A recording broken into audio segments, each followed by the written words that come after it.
नमस्कार। बोलो, बता दीजिए। आज प्रधानमंत्री जी लखनऊ आए हैं। उनकी पुलिस के आला अफसरों के साथ एक कॉन्फ्रेंस है।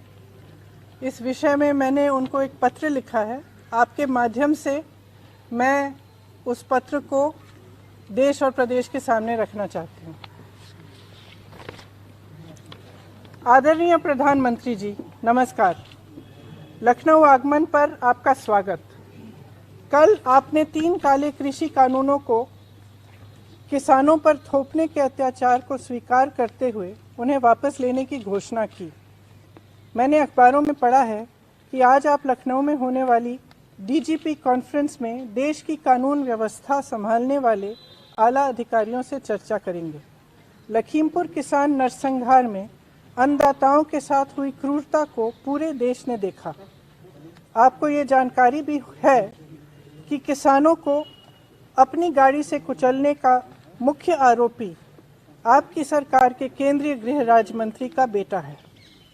राजनीतिक दबाव के चलते इस मामले में उत्तर प्रदेश सरकार ने शुरुआत से ही न्याय की आवाज़ को दबाने की कोशिश की है। माननीय उच्चतम न्यायालय ने इस संदर्भ में कहा है कि सरकार की मंशा देखकर लगता है कि सरकार किसी विशेष आरोपी को बचाने का प्रयास कर रही है। महोदय, मैं लखीमपुर के शहीद किसानों के परिजनों से मिली हूँ। वे असहनीय पीड़ा में हैं। सभी परिवारों का कहना है कि वे सिर्फ अपने शहीद परिजनों के लिए न्याय चाहते हैं और केंद्रीय गृह राज्य मंत्री के पद पर बने रहते हुए उन्हें न्याय की कोई आस नहीं है। लखीमपुर किसान नरसंहार मामले में जांच की हालिया स्थिति उन परिवारों की आशंका को सही साबित करती है।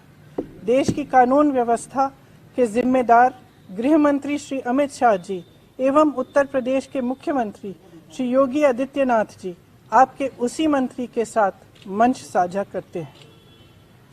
आप देश के प्रधानमंत्री हैं। आप देश के किसानों के प्रति अपनी जिम्मेदारी अच्छी तरह से समझते हैं।